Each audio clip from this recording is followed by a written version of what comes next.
Hi, I'm Tim. Welcome to our channel, and thanks for logging on. If you enjoy these videos, do me a favor and subscribe to our YouTube channel right here at Watchbox Reviews. I would really appreciate it, and I promise to update daily. If you like this watch, you can see it and purchase it on our website, thewatchbox.com. And today we are discussing a Rolex Oyster Perpetual Submariner in the boldest of golds. This is the 116618LB, the Lunette Bleu in yellow gold, 40 millimeters across the round of the case on my 16 centimeter circumference wrist. It actually has the case proportions and wrist presence of a bigger watch. Think more 42 or 43 because the squared off profile of this post 2008 case design was intended to make the watch wearable for fans and devotees of previous 5-digit Rolex Submariners, while being perhaps more in keeping and more abreast of modern trends toward larger sports watches.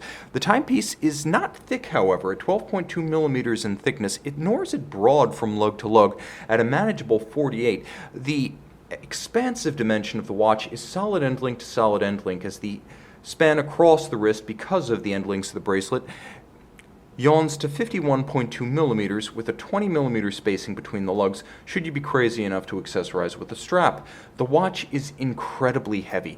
A modern full bracelet gold Rolex feels as heavy as a platinum Rolex from previous generations, and that's because not only is it a solid bracelet with substantial links, but the end links and the center links are entirely solid, and the clasp is milled out from the solid. You can see polished internals, polished straight through satin flanks, polished center links, satin finished shoulders with polished outer faces, all individual removable links fixed by screws, a clamshell closure as Rolex fits to its hardest of hardcore sports watches for absolute security, but attention to detail with recesses to allow that clamshell to fit flush, and a kerf to allow you to easily dig it open on demand. Internally, glide lock. It's a wonderful system. It gives you 20 millimeters of adjustment in 2 millimeter increments, so you can use it to make small fine-tuning steps without a tool should your wrist expand or contract, or you can go all out over a dive suit, such as a dry suit, a wetsuit, or even, if you're ground-bound, high and dry, a desk diver, maybe over a thick winter coat or sweater.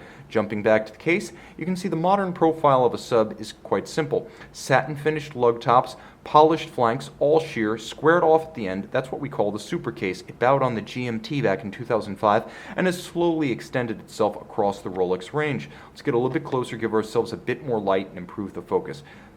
Here you can see the bezel is entirely precious metal with the exception of its Rolex Cerachrom insert.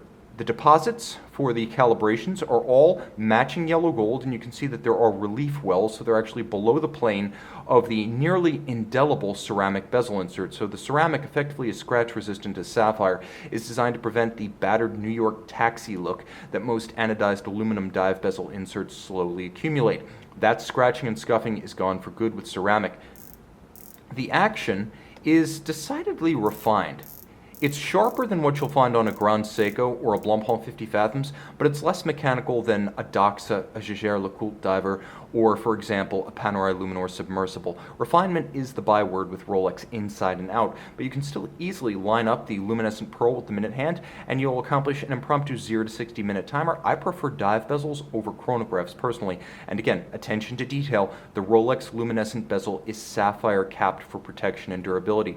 Rolex triplock crown, and you can see the characteristic pattern of a Rolex gold triplock crown, flanking small dots, big center dot, and of course a matching screwed-in Rolex Oyster caseback, 300 meters water resistant, and inside Rolex manufacturer caliber 3135, bidirectional winding with Teflon reversing wheels and a jeweled staff for absolute silence and smoothness, 48-hour power reserve, 28,800 vibrations per hour, quick set date, hacking or stop seconds to synchronize to a reference time, free sprung balance with a full balance bridge for shock resistance, Parachrom blue overcoil hairspring, the Parachrom alloy being anti-magnetic, the overcoil hairspring helping the watch to keep good time in any orientation with respect to gravity.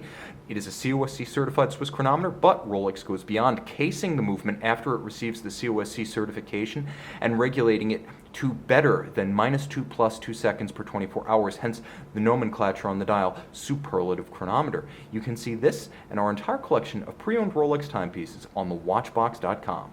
We're back with the Rolex Sub in yellow gold. One note I should have made during the daylight portion of the video was that this is the 2013 to present yellow gold sub dial, the Sunburst rather than the lacquer. See it on the watch box.